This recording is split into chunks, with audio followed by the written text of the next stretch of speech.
I said salute to the untouchable True School Sports Empire. That's Taking right, the over untouchable. not only the South Florida boxing scene, but the worldwide boxing scene. Well, it's personal between me and you, and I'm going to do you some serious harm, you big stiff idiot.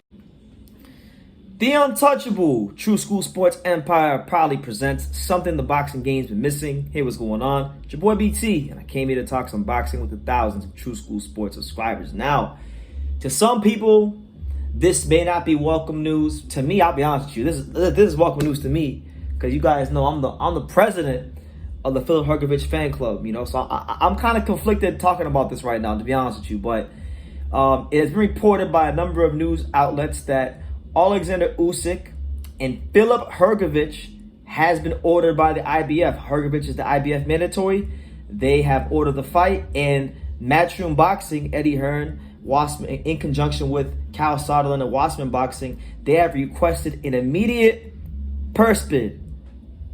Immediate purse bid. So it looks like this is going to be Usyk's next fight, and this is a massive stumbling block towards us getting undisputed at heavyweight. Now, I don't want to be on. I'm going to be honest, guys. I'm not really angry about it because, number one, we'll start with the Usyk and Fury side of things.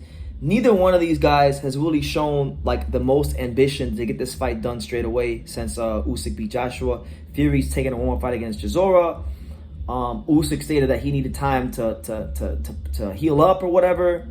So it wasn't like, let's not act like even if this didn't happen, we were just going to get the fight right away and there's going to be some sort of immediate roadblock. It wasn't. There was always a roadblock because Tyson Fury wants a lot of money to fight Usyk, because the reality is there is some doubt in the head of his that Usyk might fuck around and beat him because Usyk is that damn good. And Tyson Fury's always struggled with the guys that have the dimensions that he kind of has, the 6'3", 6'4"-ish speedy heavyweights. Think about Steve Cunningham. Think about earlier back in the day, Nevin Pajek. These kind of guys that have given Tyson Fury lots of problems. So with that being said, I'm happy. I'm happy for Hrgovic because Filip Hrgovic went through a complete shit show this whole year, just way before the Zhang fight. A lot of these guys didn't want to fight him because they felt the risk wasn't worth the reward, even though they could get a title shot out of it. Andy Ruiz turned it down. Dempsey McKean turned it down. Michael Hunter, as we know, most notably turned it down. Joseph Parker turned it down. And a lot of guys passed up on the opportunity to fight Hrgovic. Then, he fights Zhang in what was supposed to be a fight that, he was supposed to win easily, and it turned into a much closer fight. A lot of people thought Zhang beat him. And Hrgovic, in a lot of ways, he's my guy. Love Hrgovic, but in a lot of ways, in the eyes of the people, he got exposed. Okay? But I thought he won the fight by a round. I've watched it a couple times. I thought Zhang was dangerous early, faded from the 5th round on. He started to fade. And I thought he lost lion's share of the second half of the fight. So I have Hrgovic winning by a point, but it could have been a draw, and he could have lost. Wasn't going to be mad either way. So he's got a lot to prove in this fight with Usyk. Obviously, Usyk is the favorite. I got him as a favorite. I'm actually going to pick, slightly lean towards Usyk in this fight. But never underestimate, if this fight does happen, never underestimate the power of a guy like Hrgovic who's coming off a bad performance. It's not like he's some sort of bum. This guy was a Olympic medalist, top flight amateur. And although you're not going to make a lot of money fighting him, and that is part of the equation of why guys don't want to fight him, the other part of it is that he actually is still a top heavyweight contender out there, and he's not an easy guy to beat. You know what I'm saying? And I think the Zhang fight's going to do wonders for him as far as him now knowing that if shit gets hot in there in the pro ranks and he's taken and tested in the later rounds, he has the gumption and the determination and the grit to win. So looking very forward to it. I think Usyk definitely has a clear-cut advantage in the footwork department. I feel like Usyk obviously is going to try to use that footwork, get that lead foot leverage, and establish his positioning to go ahead and beat Hrgovic.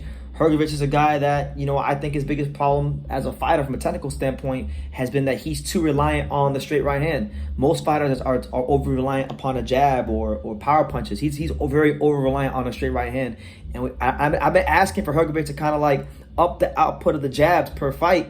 And That's what him and Ronnie Shields are working on. So they're going to have a lot. If this is going to be his next fight against Usyk, then they're going to have to really make some adjustments quickly, swiftly, and tweak some things, because this is a creme de la creme, A-class fighter you're fighting. And if Hrgovic is going to be what I thought he was going to be, he's going to make those adjustments. But as far as the Usyk side of things, in Fury, like, look, I know boxing fans are going to complain, because there's always something to complain about in boxing, but we weren't going to get Fury versus Usyk right away any damn way. So let's not act like we're going to get it straight away. Also, if Usyk really wants the Fury undisputed fight, and he wants to avoid what many people deem to be a pointless mandatory defense, then why don't Egis Klimas dig into his bag of goodies, aka the money, and why don't he pay Filip Hrgovic a nice step-aside fee, right? Pay him a nice step-aside fee, whatever he wants, give it to him, because if you're that serious about making this guy the undisputed champion, then you will do what you can to get this roadblock out the way so that there's a clear and direct path to Tyson Fury. Now is why I think the rubber meets the road, and we're going to see if what Usyk was saying lines up with what his team would actually do. Because Usyk's saying he wants Fury next, but what Usyk wants and what his team is actually going to do may just be two different things. Now, people are going to say Hrgovic doesn't deserve the fight, and because he lost to Zhang, right? And I'm not mad if he thought he lost to Zhang. It was a close fight. But apart from that, I'm okay with it. I'm okay with it only because of all the bullshit he had to go through as mandatory challenger. I mean, he had to go through, what was it, like 6, 7 people before he even got his fight. It took him 8 months to get a fight this year. So I'm not upset about it. Usyk and Fury is a great fight, even if it's not for undisputed, it'll still be there. But I'm happy that Hrgovic is gonna get his shot at glory. He's probably he's the first guy that medaled from that Olympic class that's getting a world title shot, because Tony Yoka already got sparked by Martin Bacoli. He's a long way from a title shot. Joe Joyce still hasn't got his shot yet, so let's see what he can do. Fighters fight up and down to the level of the competition. This may be one of them times where Hrgovic rises to the occasion, and maybe he goes in there and gives Usyk a better fight than we think. Let's wait and see. It's not like he's a bum. It's not like he's a bad heavyweight. He had an off-night against Zhang, but I thought he won, and barely, by like this much, but he won nonetheless. But that's the news. Usyk and Hrgovic is on. Let's go, champ. The IBF mandatory must be honored because he earned his mandatory shot.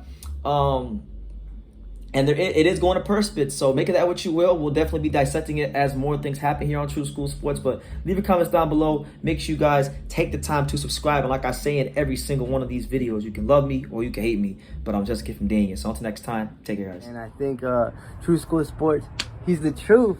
One of the best the best. Ooh, the number one. Number one. Brandon, you've been there, man, and you're building up a good following with us. Thank you. And I'm proud to be a part of what you're doing, too. You are spectacular. And Thank you, man. All the best to True School Boxing, and keep up the good work.